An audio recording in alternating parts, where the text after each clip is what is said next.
Hey everyone, start करते हैं class 10th का चैप्टर नंबर 6 ट्राइंगल्स। इसका एग्जांपल करेंगे।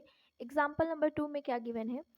ए B C D is a trapezium with B A B is parallel to D C, E and F are points on non parallel side A D and B C respectively such that E F is parallel to A B, so that करना है A E upon E D is equal to be F upon F C. हमें ये trapezium दिया हुआ है A B C D. इसमें ये बताया है कि जो ए बी है वो पैरेलल है डी सी के, और जो नॉन पैरेलल साइड है ए डी और बी सी, वहाँ इस पे पॉइंट्स है ई एंड एफ। इस तरह से है कि जो ई एफ है वो पैरेलल है ए बी के, और हमें ये शो करना है कि जो ए ई है अपॉन ई डी, ये इनका जो रेशियो है वो बराबर है B F upon F C के। ठीक है, ये हमें क्या करना है, शो करना है। तो सबसे पहले हम देखते हैं कि हमें गिवन में क्या दिया हुआ है। गिवन में हम लिखेंगे,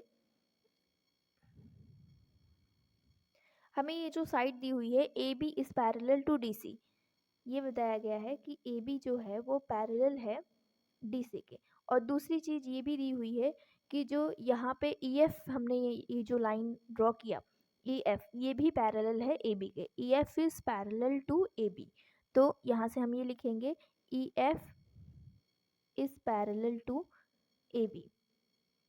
अगर ये दोनों लाइन इसमें देख रहे हो common, A B is parallel to D C, E F is parallel to A B, इसमें क्या कॉमन आ रहा है, ए बी और ए बी। इसका मतलब ये हो जाएगा कि हम इसको अगर कैंसिल कर दे तो यहाँ से ये निकल के आएगा जो ई एफ है वो ऑल्सो पैरेलल है डी सी के।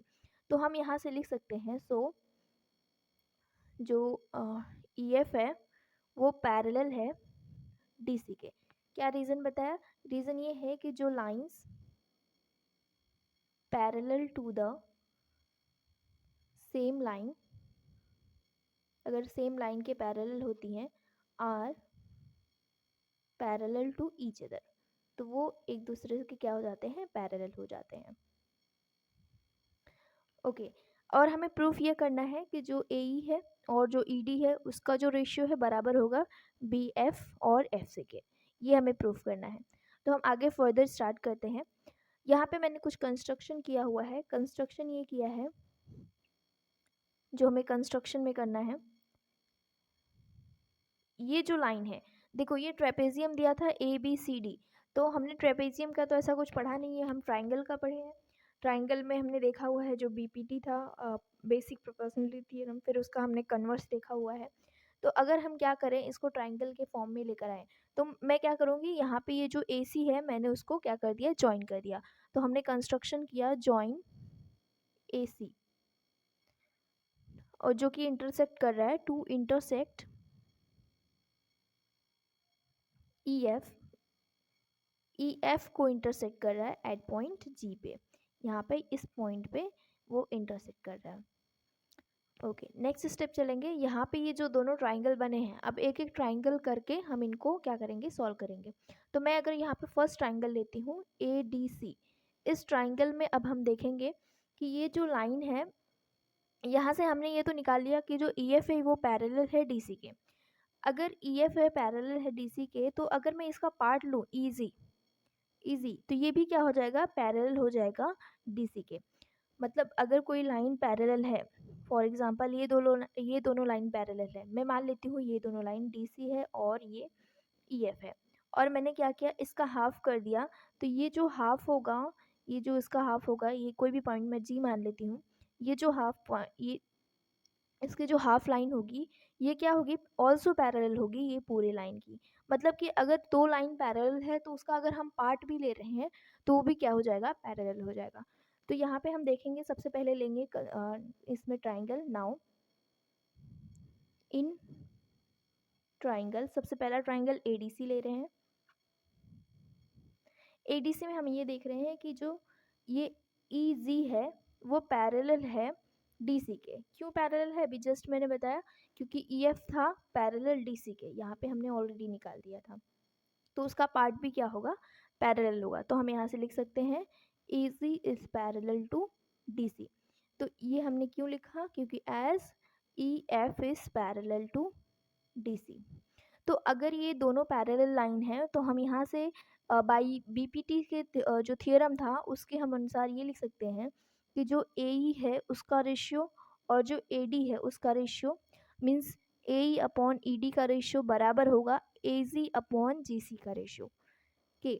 ठीक है, तो यहाँ से हम ये लिखेंगे देयरफॉर सो यहाँ पे A E upon E D is equal to A G upon G C. ये थियरम हम लिख सकते हैं। ये किससे हुआ? बाय बेसिक जो प्रोपोर्शनलिटी थियरम था 6.1 उसके थियरम के अनुसार हम ये लिख सकते हैं। ओके नेक्स्ट, अब सेकेंड ट्राइंगल ऐसे ही कंसीडर करेंगे सिमिलरली। तो दूसरा ट्राइंगल कौन सा बन के आएगा? सी ए बी। ये रिवर्स जाएंगे सी ए बी। ठीक है, तो इन ट्राइंगल ये जो इक्वेशन आया है मैं मान लेती हूँ इसको equation first. Now in triangle C A B, अब सी ए बी में देखेंगे तो ये जो लाइन है, अब देखो ये दूसरा वाला पार्ट है। अब ये दूसरा पार्ट हमने देखा है कि यहाँ पे जो ई एफ है वो पैरेलल है ए बी के। ई एफ पैरेलल है ए बी के, तो इसका मतलब ये जो पार्ट होगा जी एफ ये भी पैरेलल होगा ए बी के। तो हम यहाँ से लिख सकते हैं इन ट्राइंगल सी ए बी जो जी एफ है वो पैरेलल है ए बी के। क्यों हमने लिखा? एज जैसा कि हमें दिया गया है कि ए एफ है वो पैरेलल है ए बी के। तो सेम कंडीशन यहाँ पे भी अप्लाई होगा कि अगर ये दोनों लाइन पैरेलल हैं इसका मतलब इनका जो रेशियो होगा वो भी कैसा होगा? बराबर होगा। तो हम यहाँ से लिखेंगे सो ये जो हम लिखेंगे A C G upon A जी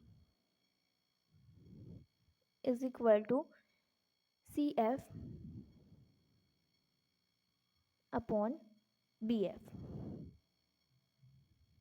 ठीक है, ये इसको हम क्या करेंगे? अभी रिवर्स करना होगा, तो मैं बस इसको रिवर्स उल्टा कर देती हूँ। ए जी अपॉन मैं जी सी लिख देती हूँ इज इक्वल टू ये जो बी एफ है बी एफ अपॉन इसको मैं एस सी एफ है तो एफ सी भी लिख सकती हूँ। ठीक है, तो ये हो गया अपना इक्वेशन नंबर 2।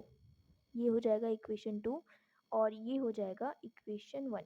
अब इन दोनों इक्वेशन से फ्रॉम 1 एंड 2, क्योंकि हम देखो यहाँ पे दो चीज़ें बराबर आ रही हैं ए जी अपॉन जी सी, यहाँ पे भी है ए जी अपॉन जी सी।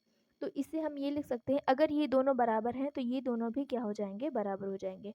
तो from equation 1 and 2, from equation 1 and 2 से हम ये लिख सकते हैं कि जो ए ई है upon E D is equal to दूसरा B F upon F C, ये दोनों कैसे हो जाएंगे? बराबर, जो कि हमें ये क्या करना था? प्रूफ करना था।